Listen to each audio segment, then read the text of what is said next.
తరకటూరు అనే గ్రామం నా వ్యవసాయ క్షేత్రం కృష్ణా జిల్లాలో ఉంది.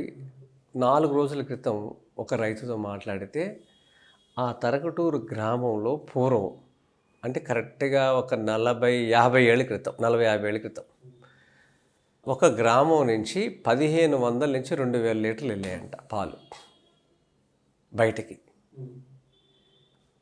ఈ 40 ఏళ్ళు దాటిన తర్వాత ఇప్పుడు చూస్తే 70 లీటర్లు వెళ్తున్నాయి.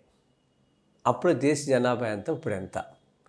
ప్రతి ఇంట్లో కాఫీ, టీలు ఉంటున్నాయి, నెయ్యి ఉంటుంది, కంపెనీ నెయ్యిలే కదా. కానీ ఎవరింట్లో ఇన్ని గేదెలు లేవు, ఆవులు లేవు. మరి అందరింట్లోకి పాలు, కాఫీ, టీలు ఎక్కడి నుంచి వస్తున్నాయి చెప్పండి? అంటే ఎన్ని రోజుల నుంచి కల్తీ జరుగుతుందంటే ఇది 35, 40 ఏళ్ళ నుంచి కల్తీ జరుగుతుంది భారతదేశంలో. నెయ్యి కాదు, మనం తినేది పాలు కాదు. దీంతో మనం ఉన్నాం ఇలా.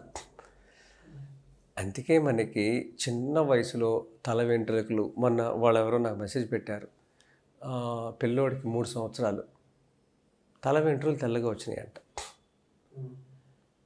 ఇక మీరు ఇక్కడ నగరంలో ఉన్న క్యాన్సర్ హాస్పిటల్ బసవతారకం వెళ్తే అక్కడ ఎంతమంది చిన్నపిల్లలు ఉన్నారో తెలుసు క్యాన్సర్.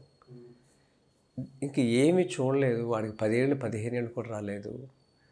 ఇలాంటి క్యాన్సర్ పేషెంట్లు ఎంతమంది ఉన్నారు?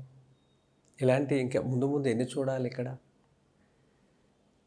పాలేకర్ గారి విధానం ఏంటంటే, ఒక ఆవు ఉంటే ఇలాంటివి మనం 30 ఎకరాలు చేసుకోవచ్చు అనేది అని చెప్తున్నాడు. మీకు 2 ఆవులు పెట్టుకోండి, 5 ఆవులు పెట్టుకోండి, మినిమం ఒక ఆవు ఉంటే అది చేసుకోవచ్చు. ఇలా నేను ఈ వ్యవసాయం చేస్తున్నాను. అన్ని పంటలు అద్భుతం. ఎరువు అంటే ఏంటంటే దీంట్లో మనకి ఇది అలవాటు చేశారు. మన పూర్వం ఏంటంటే ఈ జ్ఞానాన్ని ఒక 75 ఏళ్ల క్రితం పాలేకర్ గారు ఇచ్చుంటే భారతదేశం ఈ ప్రపంచంలోనే సుసంపన్న దేశం అయ్యేది. 3 దేశాలకు అన్నం పెట్టుద్ది మనం తినగా.